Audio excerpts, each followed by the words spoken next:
and welcome back to another video of advertising and marketing research. This is a series of the entire subject. There are 10 modules in this subject, I can say.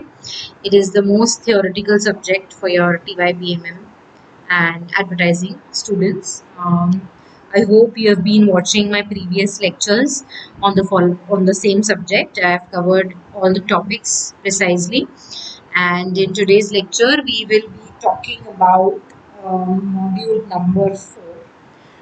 It is all about sampling and its data analysis. It is one of the most important chapter that carries a good weightage when it comes to exam point of view. In this topic, we are going to study what exactly is sampling.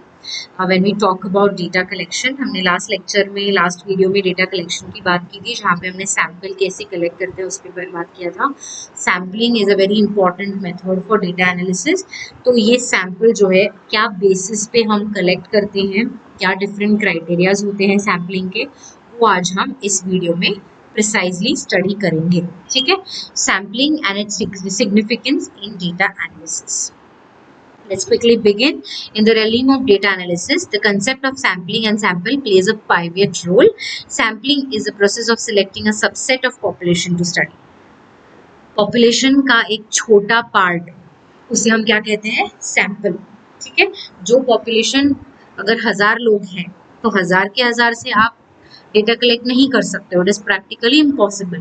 तो आप उस 1000 में से 100 लोग, 50 लोग, 200 लोग, जो भी आपके लिए इजी है, जो भी आपकी रिसर्च के लिए जितना सैम्पल्स पॉपुलेशन जरूरी है उतना आप सिलेक्ट करते हो, सबसेट सिलेक्ट करते हो. ठीक है.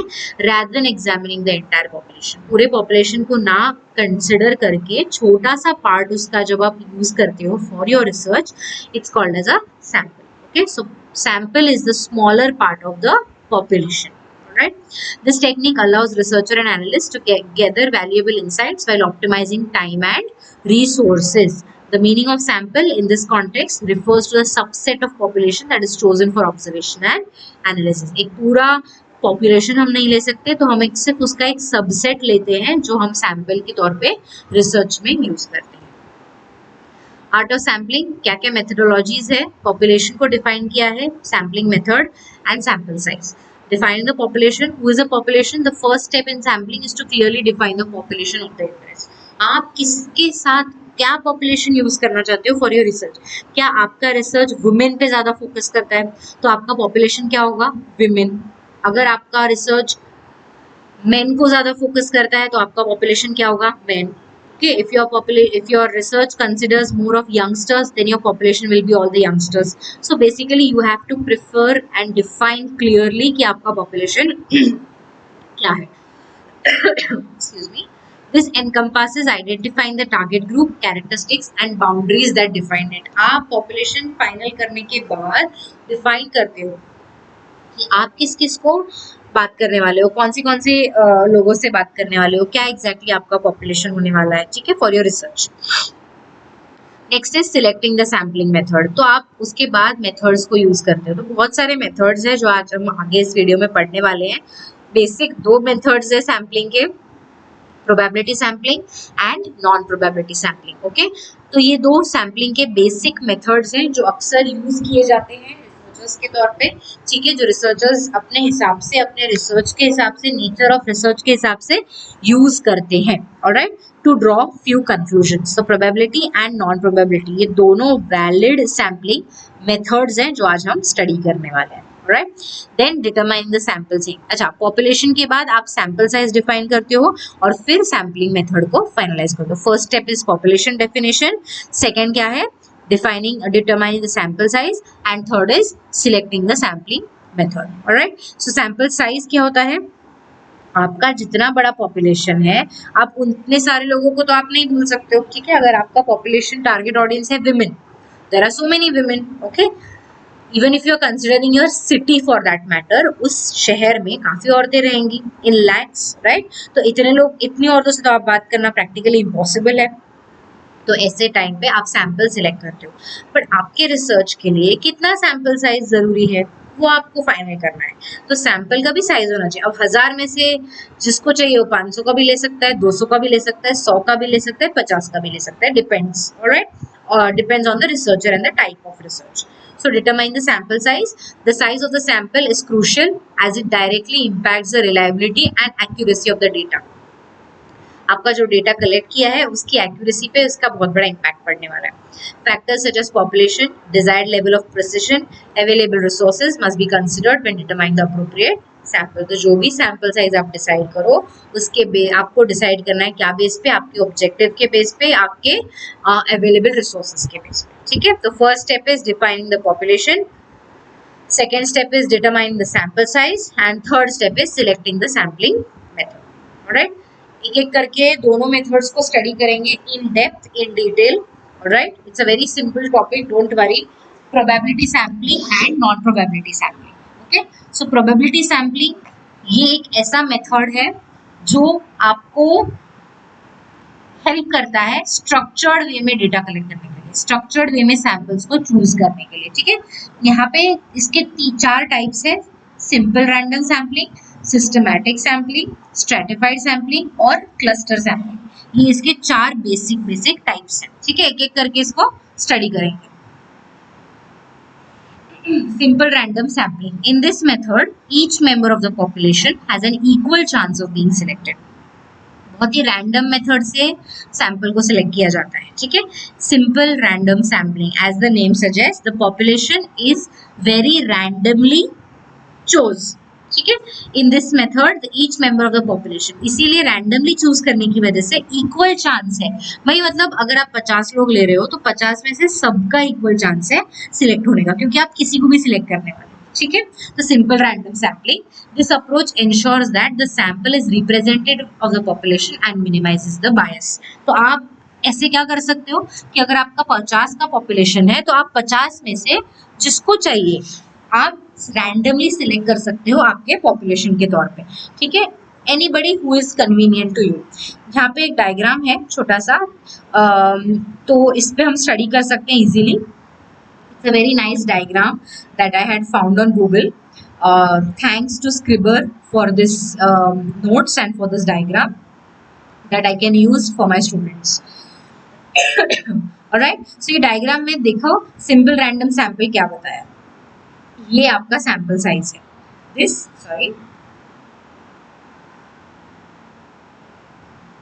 इज योर सैंपल साइज, ठीक है। अब इस सैंपल में से रैंडमली किसी को भी उठाया, देखा।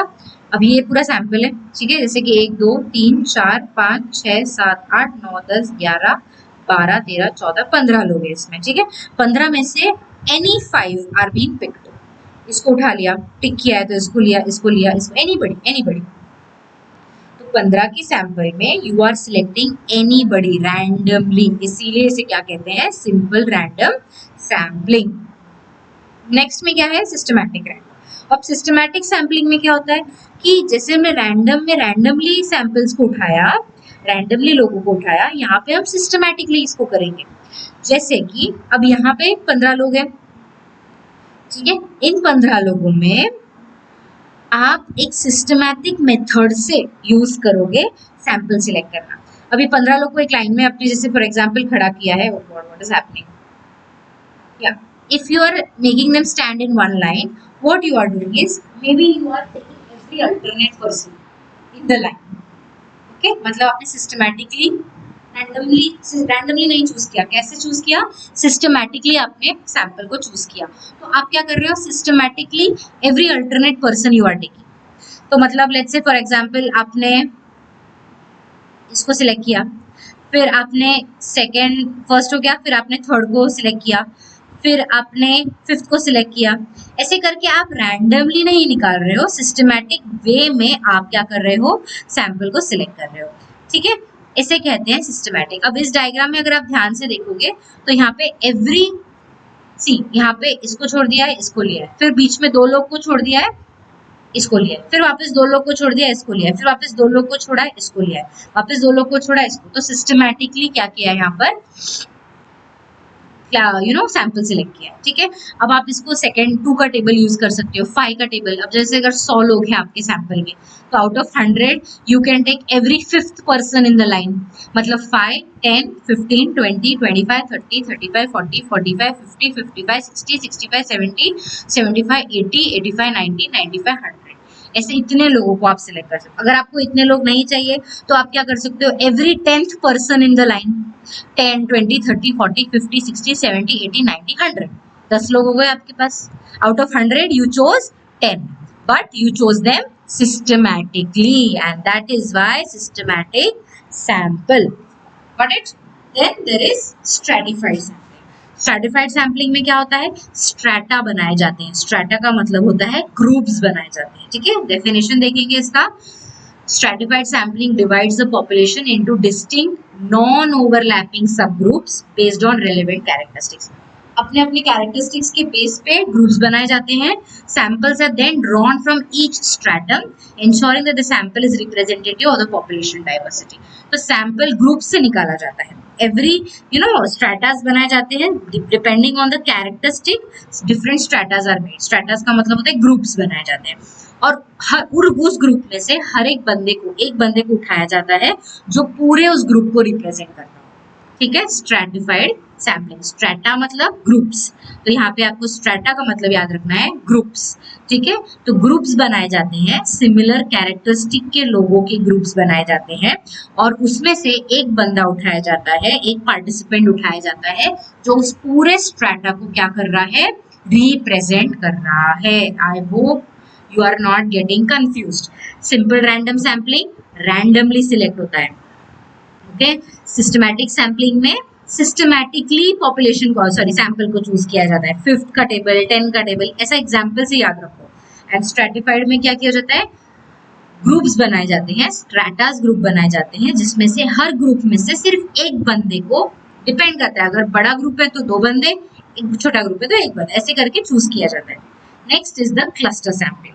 अब क्लस्टर सैम्पलिंग क्या होता है, यहाँ पे पूरे क्लस्टर्स, इसमें भी ग्रुप्स बनते हैं, बट जैसे स्ट्रैटिफाइड में सिंगल पर्सन को उठाया जाता था या 2 पर्सन को उठाया जाता था, क्लस्टर में पूरे ग्रुप को उठाया जाता है, पूरे ग्रुप को क्या किया जाता है, सैंपल के तौर पे यूज किया जाता है। क्लियर है एवरीबॉडी? डेफिनेशन देखते हैं। Cluster sampling also involves dividing the population into sub groups, but each sub group should have similar characteristics to the whole sample. वो कैरेक्टरिस्टिक उसके मैच होने चाहिए। Instead of sampling individuals from each group, मतलब जैसे strata में हमने सिर्फ एक बंदे को उठाया, ठीक है, सिर्फ एक बंदे को हमने अपना रिसर्च के लिए यूज किया। क्लस्टर में हम पूरे ग्रुप को लेते हैं, पूरे ग्रुप को सैंपल के तौर पे लेते हैं, और ये ग्रुप पूरे पॉपुलेशन को क्या करता है, रिप्रेजेंट करता है। इसीलिए ये सब चीजों को कैलकुलेटिवली यूज करने की वजह से पॉपुलेशन के हिसाब से क्या यूज किया जाता है कि प्रोबेबिलिटी सैम्पलिंग, मतलब प्रोबेबिलिटी एज इन कैलकुलेटिव वे में यूज किया जाता है। इन लोगों को कैलकुलेटिव वे में सिलेक्ट किया जाता है पॉपुलेशन, ठीक है, sorry sample. Alright everybody, then our next point is the non probability कि कोई प्रोबेबिलिटी नहीं होती, कोई कैलकुलेशन यहाँ पर अक्सर नहीं यूज किया जाता है सिलेक्शंस के लिए, ठीक है। Non probability sampling. अब जैसे यहाँ पे भी 4 टाइप्स है, आपको बहुत ही सिंपल टाइप्स है। Convenience sampling, as the name suggest, convenience का मतलब होता है रिसर्चर के हिसाब से, कन्वीनियंस के हिसाब से वो क्या करते हैं, अपना रिसर्च का सैंपल सिलेक्ट करते हैं। Let's say for example I want to do a research on youngsters, maybe in the age group of 18 to 25, ठीक है, ये मेरा एज ग्रुप है। टारगेट ऑडियंस कौन है मेरे, 18 to 25 में जितने बच्चे आते हैं, जितने यंगस्टर्स आते हैं, वो लोग मेरा क्या है, सैंपल है। अब for example if I teach in a college, मेरे कॉलेज में तो सारे बच्चे वही एज के, बट मैं क्या पूरे कॉलेज के बच्चों से बातचीत कर सकती हूँ क्या, उनका सैंपल रिस्पॉन्स ले सकती हूँ क्या? प्रैक्टिकली पॉसिबल नहीं है, क्योंकि कॉलेज में ज्यादा बच्चे रहते हैं, बहुत बच्चे हैं, 5000 बच्चे हैं, 6000 बच्चे हैं, जो भी है। तो मैं क्या करती हूँ, जिस जिस क्लास में मैं पढ़ाने जाती हूँ वो क्लास के बच्चों से मैं बात कर सकती हूँ, मेरा रिस्पॉन्सेस ले सकती हूँ। क्यों? क्योंकि वो मेरा उनसे रोज इंटरेक्शन है। मैंने मेरी कन्वीनियंस के हिसाब से सैंपल को चूज किया। Convenience sampling involves selecting participants based on their availability and accessibility rather than the representativeness of the population. This method is quick, inexpensive, but many introduced bias. तो मतलब क्या हो गया कि भाई मैंने अपने ही बच्चों को रिस्पॉन्सेज दिए, अपने बच्चों से रिस्पॉन्सेज लिए जो मेरे को इजीली सामने रोज दिख रहे हैं. Clear? Convenience sampling. Next is judgement sampling. Judgement sampling, researcher handpicks the sample based on their own expertise and judgement. अब जैसे मुझे लगता है कि मुझे ऐसे बच्चों का डेटा लेना है जो बहुत स्कॉलर है पढ़ाई में, तो मैं अपने हिसाब से जजमेंट लेती हूँ. हाँ, ये बच्चा स्कॉलर है, ये बच्चा स्कॉलर है, ये बच्चा स्कॉलर है. मैं अपने हिसाब से जजमेंट लेती हूँ उनके मार्क्स के बेस पे, उनके परफॉर्मेंस के बेस पे, और मैं उनको रिस्पॉन्सेज देती हूँ उनके. तो ये हो गया क्या? Judgement sampling. मेरे एक्सपर्टीज और जजमेंट के हिसाब से मैं सैंपल पॉपुलेशन उठाती हूँ और मेरे रिसर्च को कंडक्ट करती हूँ. Then there is quota sampling. Quota sampling ensures that the sample reflects the propositions of different subgroups within the population. Researchers set quotas for each subgroup and then select participation until they are. अब यहाँ पे देखो Kota sampling क्या है. ये researcher है, इसने अलग अलग हिसाब से ग्रुप बनाए. मतलब एक ग्रुप बनाया जो बहुत बच्चे स्कॉलर है, एक ग्रुप बनाया जो बहुत बच्चे एवरेज है, एक ग्रुप बनाया जिसमें बहुत स्टूडेंट्स को हेल्प की जरूरत है पढ़ाई से.